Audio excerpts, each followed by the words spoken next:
सरकार जो कहती है उसका उल्टा करती है।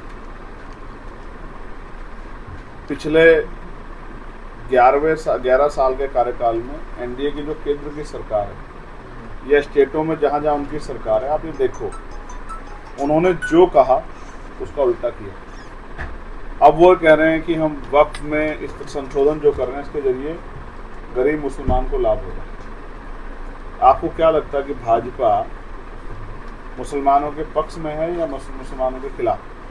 आप आम धारणा मानोगे पूरे भारत में, आप कहीं जाके किसी से पूछ लो, उनके नेताओं के, उनके कार्यकर्ताओं के, उनके लीडरों के, उनके मंत्रियों के, उनकी सरकारों के उनके बयान, उनके जो हैं कथन, उनकी करनी को आप देखोगे तो आपको ऐसा लगेगा कि वो देश की लड़ाई नहीं, देश की तरक्की की लड़ाई नहीं, वो मुसलमानों को कमज़ोर करने की लड़ाई लड़ रहे हैं, उनको नुकसान कर पहुंचाने की लड़ाई लड़ रहे हैं।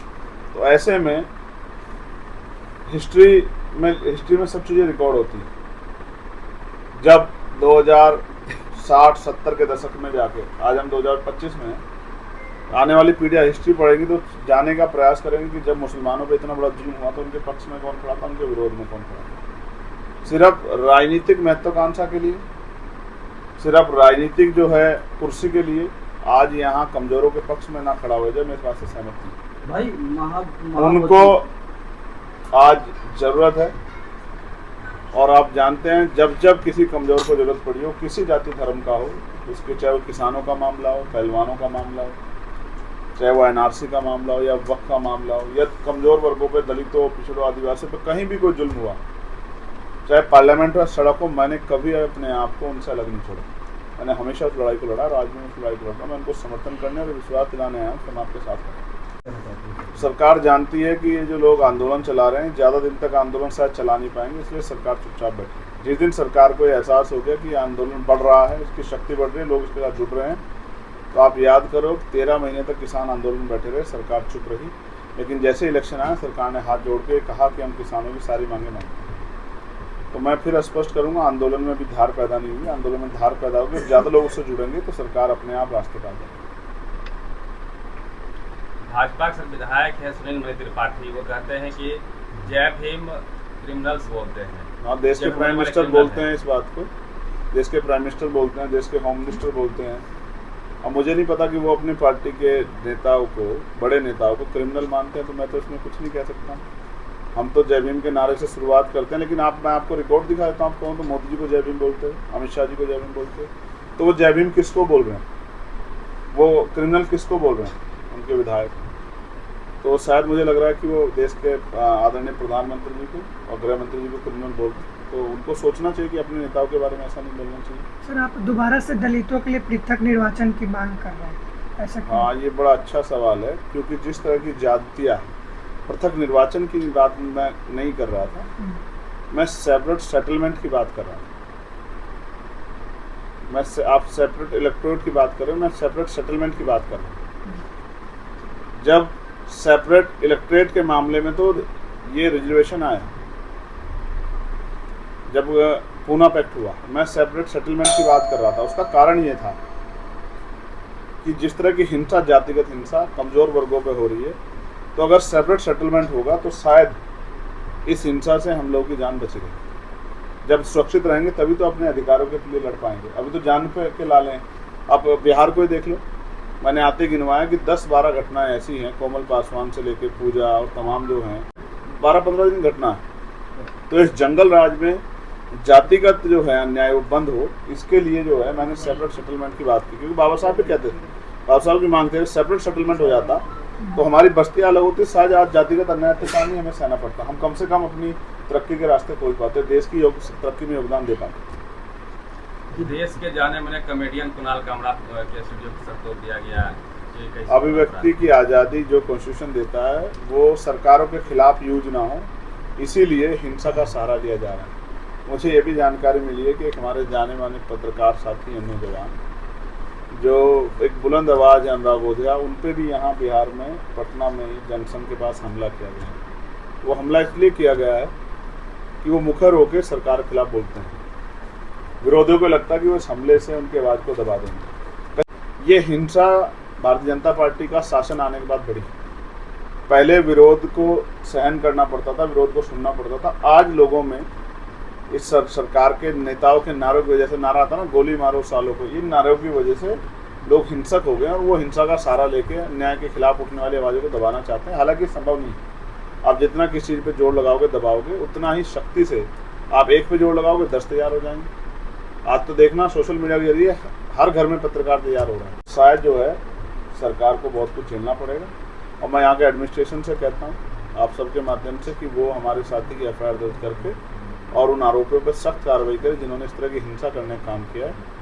क्योंकि अगर इस तरह की हिंसा करने वालों पर सख्त कार्रवाई नहीं तो कल वो किसी और को बड़ा नुकसान ही पहुँचा सकते हैं। सर बोधगया कब पहुँच रहे हैं चंद्रशेखर आजाद? बोधगया के अभी वंते जी आए थे, मेरी बात हुई है उनसे और मैंने उनसे कहा कि जब भी वो कोई बड़ा प्रोटेस्ट कॉल करेंगे या फिर वहाँ से कोई इस तरह की संदेश देने का काम करेंगे तो मुझे एक दिन पहले बता दें तो मैं आ जाऊँ। एक युवा जो सर आपको आदर्श मानता है वो पिछले 7 महीने से जेल में है, गोल्डन दास। मुझे आदर्श मानता तो शायद ये स्थिति नहीं बनती। मैं संविधान के आधार पर करता हूँ, मैं ऐसा कुछ कहता नहीं जिसके बाद फिर जो है अपनी बात से पीछे हटना पड़े। सर आप बेगमपुरा की बात करते हैं तो कैसे बेगमपुरा बनेगा, क्या प्लान है सर? हाँ, राजनीतिक शक्ति का निर्माण होगा तो बेगमपुरा बनेगा। बेगमपुरा का मतलब समझते हो? बेगमपुरा, बिना गम का राज, जहाँ किसी की जिंदगी में कोई गम ना, वो कोई किसी जाति का और किसी धर्म का। तो मैं मानता हूँ इससे अच्छा राज नहीं हो सकता जहाँ लोग बिना गम के जीवन जिए। मैं उसी विचार की बात करता हूँ। ये किसी व्यक्ति के लिए नहीं, ये एक विस्तृत ऐसा समाज की व्याख्या है जहाँ सब लोग इंसाफ पसंद होते हैं, कॉलेजियम सबके सिस्टम जीवन में खुशहाली। कॉलेजियम सिस्टम पर मैं कल आवाज़ उठा चुका, पिछले 2 दिन में आप लोगों ने देखा होगा पार्लियामेंट के माध्यम से। मुझे लगता है कि अब कोई बहुत महत्वपूर्ण सवाल हमारे साथ सर एक मिनट, बोधगया में प्रोटेस्ट में कवरेज करने गए थे, वहाँ 10 घंटे तक बैठाया गया था। इस पे आप क्या ये सरकार का जो है, सरकार के अंदर डर पैदा हो गया है। वो पत्रकारों की आवाज़ को रोकना चाहती है, ये लोकतंत्र पे हमला है, संविधान पे, ये अच्छा नहीं। ये डर जो है सरकार का जो झलक रहा है, ये मुझे लगता है कि आने वाले समय में जनता सूझ समझ इसका हिसाब चुकेगी। सर कुछ दिन पहले ही छपरा के अंबेडकर कल्याण छात्रावास के बाहर आपकी तस्वीर लगी थी पोस्टर में और लिखा गया था कि चंद्रशेखर आजाद देश के लिए खतरा है, चंद्रशेखर आजाद भारत छोड़ो, चमारो भारत छोड़ो, और एक जाति विशेष का नाम भी लिखा गया।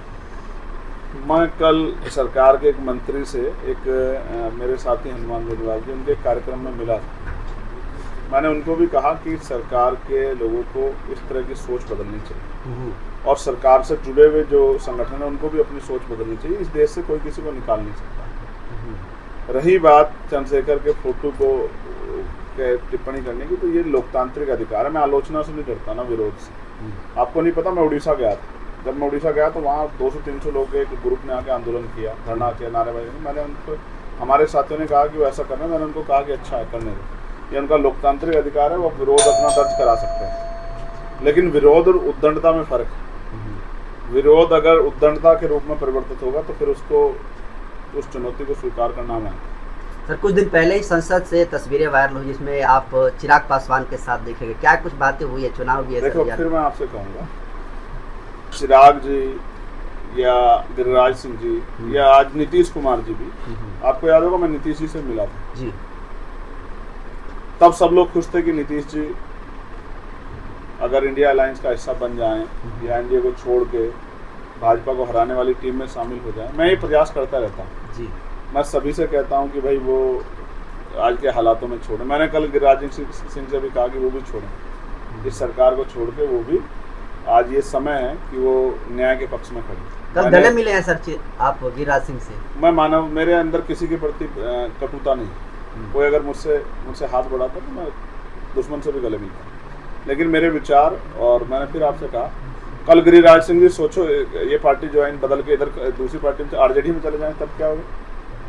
मैं व्यक्ति का विरोधी नहीं, मैं वैचारिक विरोधी हूँ। मेरा आरएसएस भारतीय जनता पार्टी से विरोध है, उनकी नीतियों की वजह से वो रहेगा जब तक वो अपनी सोच नहीं बदलते। जैसे हम कई बार लोग हमसे कहते हैं कि भाई आप ब्राह्मण और जो अपर कास्ट के लोग उनके विरोध में रहते हैं। मैं उनके विरोध में नहीं, मैं चाहता हूँ समता के मार्ग पे आए। इस देश के हर वर्ग का व्यक्ति समता के मार्ग पर, वो इंसान को इंसान माने, वो उनके साथ जो है इंसानों जैसा बर्ताव करे, वो जन्म के आधार पर श्रेष्ठ मान के दूसरे को नीचा मान के, छोटा मान के उसके साथ हिंसा या अपमानजनक रवैया ना करे। तो मैं चाहता हूँ ब्राह्मण, इस देश के ब्राह्मण, इस देश के क्षत्रिय देश के, वैसे भी समता के मार्ग पे आ जाएं। लेकिन जो नहीं, और जिस दिन ये आ जाएगा सब लोग मिलकर लड़ेंगे तो शायद हम एक महान शक्ति देश के रूप में बन पाएंगे और दुनिया में हमारा जो है वो परचम लहराएगा। लेकिन सर आप पे हमले करने वाले का तर्क ये है कि चंद्रशेखर आजाद एंटी हिंदू है, एंटी ब्राह्मण है। कैसे? मैंने कौन से ब्राह्मण की भैंस खोली है बताओ? ये तो हमले करने वाले ही का तर्क है सर। ठीक है, वो अब मैं कह रहा हूँ आपको अपराध करोगे तो आप अपने अपराध के पीछे कोई ना कोई तर्क तो दोगे भाई। अगर आप अपराध करोगे तो उसके पीछे तर्क नहीं दोगे तो फिर कैसे चलेगा? तो कुछ का तर्क ये है, उसको तो कहना ये है कि चंद्रशेखर को अपने लोगों की लड़ाई लड़ना बंद कर देना चाहिए। जो लोग हम कमजोर वर्गों पे हमला नहीं रोक पा रहे, अच्छा इतने जो जुल्म हो रहे हैं बिहार में, तो मैं बहुत कम आ रहा हूँ, तो बिहार क्या इन तर्कों के आधार पे आप किसी के अपराध को अपराध नहीं मानोगे? जो किसी पे हमला करेगा वो कोई भी हो, उसको उसकी सजा कानून के रूप से मिलेगी। मैंने जो सवाल आज आपके सामने किया है आप उसको पूछो, वो इसके पीछे अगर आप उनसे पूछोगे कि इसका कारण क्या है, पहले तो वो कहेंगे हमने किया नहीं, अगर वो मौके से नहीं पकड़े गए, लेकिन अंत क्या कहेंगे? ये लड़की एरोगेंट थी, ये लड़की घमंड में थी, ये लड़की जो है इसने मेरी बात नहीं मानी। मेरा मानना है अपराध के पीछे कोई तर्क नहीं हो सकता। चंद्रशेखर मानवतावादी और मानवता का लिए काम कर रहा है और मेरी किसी जाति धर्म से कोई लड़ाई नहीं। सर पटना में वैचारिक लड़ाई है, सर, वैचारिक लड़ाई है मांझी जी, और वैचारिक लड़ाई रहेगी। आप अभी मैं उनसे भी मिला, जितने नाम मांझी से आपको पता नहीं पता है, मैं उनसे मिला और मैं आपको बता रहा हूँ